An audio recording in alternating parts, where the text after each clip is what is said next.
Hey Oliver, look at this. I found a whole stash of delicious seaweed snacks hidden in this coral. Wow, Finn, that's a lot of seaweed snacks. You're so lucky. What are you going to do with all of it?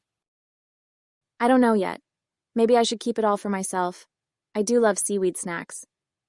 Finn, let me tell you a story my mom once told me about the power of sharing. It might help you decide what to do. Sure, Oliver, I'm all ears, or Finn's.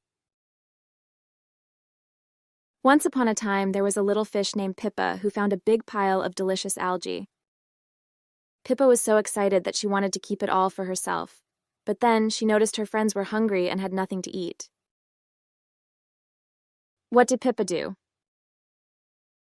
Pippa thought for a moment and decided to share her algae with her friends. Everyone was so grateful and happy. They all enjoyed the meal together, and Pippa realized that sharing made her feel even better than keeping all the algae to herself. That sounds like a great story, Oliver. Sharing really made a big difference for Pippa and her friends. Yes, it did. Pippa learned that when you share, everyone benefits.